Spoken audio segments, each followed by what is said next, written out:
दिव्या बेटा, बुआ जी, मौसी और सभी रिश्तेदारों को सामने वाले हॉल में ही भेज दो। भावना आ गई है, वो वहीं सबका मेकअप कर देगी। मम्मी, मुझे भावना से तैयार नहीं होना, बहुत ही सस्ता मेकअप यूज करती है वो। मैं तो मार्केट में जो नया ब्यूटी पार्लर खुला है वहीं तैयार होने जा रही हूँ। आप हो जाना उस भावना से तैयार। चल निधि, हम तैयार होने चलते हैं। आखिर मेरे इकलौते भाई की शादी है, इतनी सस्ती ब्यूटी पार्लर वाली से थोड़ी तैयार होंगी मैं। इस लड़की का दिमाग भी पता नहीं कहाँ रहता है। भावना इतना अच्छा मेकअप करती है, मेरी खास सहेली की बेटी है, कोई बाहर की तो है नहीं। इतने सालों से हमारे घर आ रही है। जब भी कहीं जाना होता है बेचारी को एक बार फोन में लगाती हूँ और झटपट चली आती है। आज तक इसने कभी मना नहीं किया मुझे। मैं ही चली जाती हूँ तैयार होने। बहन जी, मुझे मेहमानों के बीच पहले पहुंचना है। मैं जरा भावना से जूड़ा बनवाकर साड़ी पहन लेती हूँ, नहीं तो वैभव के पापा गुस्सा करेंगे कि अभी तक तैयार नहीं हुई। भावना बेटा, एक काम कर, तू पहले मुझे तैयार कर दे, बाकी सब रिश्तेदारों को एक एक कर तैयार कर देना। ठीक है आंटी जी, आइए मैं आपका जूड़ा बना देती हूँ। आंटी जी, ये मैं ताजे गुलाब के फूल लाई थी, आपके जूड़े में लगा देती हूँ। आंटी जी, अंकल आपको बुला रहे हैं अभी इसी वक्त। आ रही हो बेटा। थैंक यू भावना, मेरे लिए इतना सोचने के लिए। चल अब तू ना इन सबको भी तैयार कर दे, तब तक मैं वैभव के पापा के पास जाती हूँ। बारात के निकलने का समय हो रहा है, सब मेहमानों को भी देखना है। और तू भी कुछ खा ले, बहुत देर से मेकअप कर रही है। क्या हुआ, इतने परेशान क्यों हो? सब खत्म हो गया सुषमा, ये शादी नहीं होगी। पर हुआ क्या? आप ऐसे क्यों बोल रहे हो? क्या हुआ पापा, सब ठीक तो है?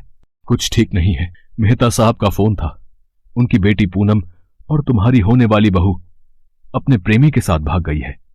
सारी बिरादरी में हमारी बदनामी हो जाएगी। सारे मेहमान आ गए हैं, वैभव की शादी नहीं हुई तो सब मेहमान बातें बनाएंगे।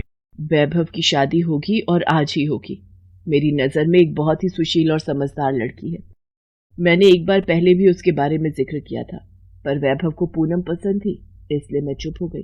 तुम कहीं भावना की बात तो नहीं कर रही? तुम्हारी सहेली की बेटी जो ब्यूटी पार्लर का काम करती है।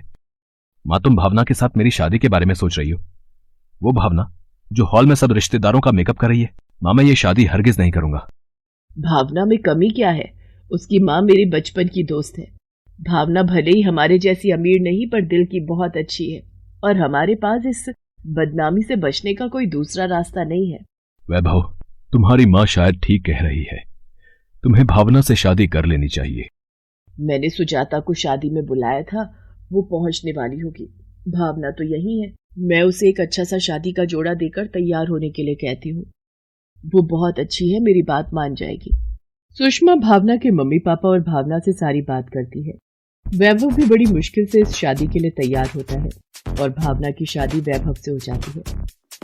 सब कुछ अचानक हुआ तो सब कुछ संभलने में वक्त तो लगना ही था। मम्मी, आपने इस भावना की शादी भैया से करवा तो दी, पर मैं इसे अपनी भाभी कभी नहीं मानूंगी, और भैया भी इस लड़की से शादी करके खुश नहीं है। दिव्या गुस्से में पैर पटकती हुई चली जाती है। वैभव भी भावना से शादी होने पर गुस्से में था। तुम इस गलत फहमी में मत रहना कि मैं तुम्हें अपनी पत्नी मान लूंगा। तुम्हें मम्मी शादी करके लाई है, बस उन्हीं से मतलब रखो।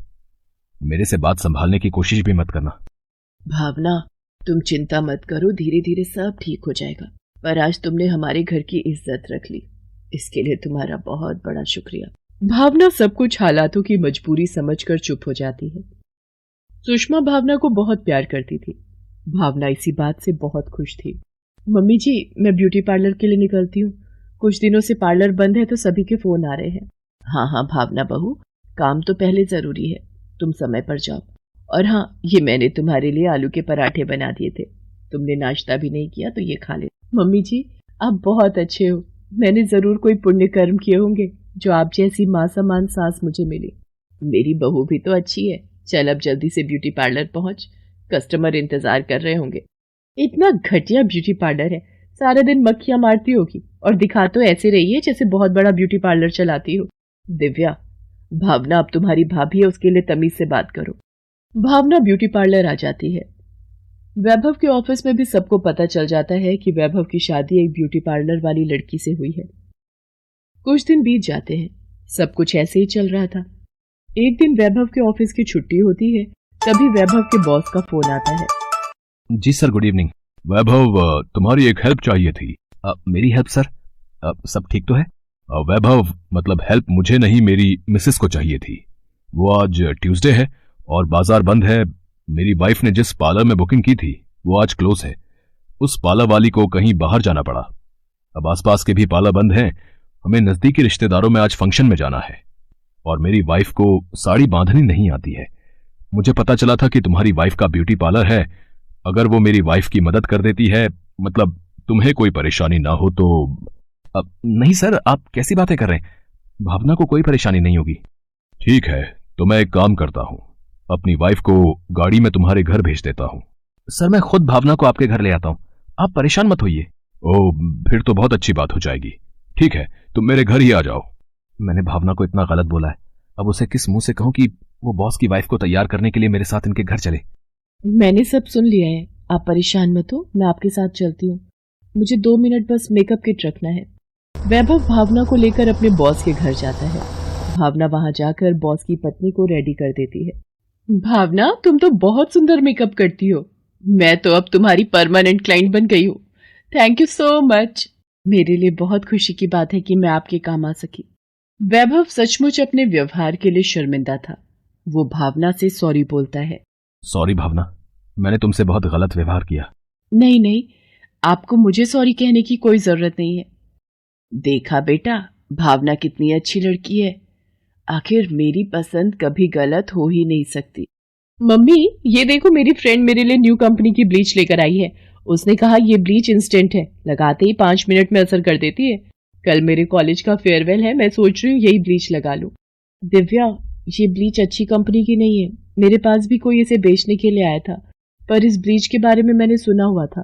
कई लोगों के फेस पर इस ब्लीच को लगाकर रिएक्शन हो गया और एलर्जी हो गई। तुम अपने काम से काम रखो, बीच में मत बोला करो। मैं यही ब्लीच लगाऊंगी। दिव्या भावना की बात को अनसुनी कर देती है और ब्लीच लगा लेती है, पर ब्लीच लगाने के कुछ देर बाद ही दिव्या के फेस पर एलर्जी हो जाती है और उसका फेस लाल हो जाता है। ये क्या, मेरे फेस पर ये एलर्जी कैसे हो गई? मेरा फेस तो पूरी तरह से लाल हो गया है। उफ, और खुजली भी बहुत हो रही है। मैं क्या करूं? मुझे तो कॉलेज फेयरवेल में पहुंचना है। भावना ने तुम्हें मना किया था कि ये ब्लीच मत लगाओ, पर तुमने उसकी बात को अनसुना कर दिया। अब मैं भी क्या कर सकती हूँ? भावना से पूछो, शायद उसके पास इस एलर्जी को दूर करने का कोई उपाय हो। भावना भाभी, मेरी मदद करो, मेरा तो पूरा फेस एलर्जी से भर गया है। मुझे शाम को फेयरवेल के लिए पहुंचना है। घबराओ नहीं दिव्या, कुछ नहीं होगा। सबसे पहले ये एलर्जी ठीक करने वाली टैबलेट खाओ, बाकी मैं तुम्हारे फेस पर एक पैक लगा रही हूँ, इससे तुम्हारे फेस को ठंडक मिलेगी। भावना इसी तरह दिव्या को कुछ आरामदायक चीजें देती है, जिससे कुछ ही घंटों में दिव्या का फेस बिल्कुल ठीक हो जाता है। थैंक यू भावना भाभी, आप बहुत अच्छी हो। मैंने आपको हमेशा गलत समझा, आपका कभी सम्मान नहीं किया, हमेशा अपमान किया। आप मेरी सबसे प्यारी भाभी हो। सबसे प्यारी भाभी और सबकी प्यारी बहू भी।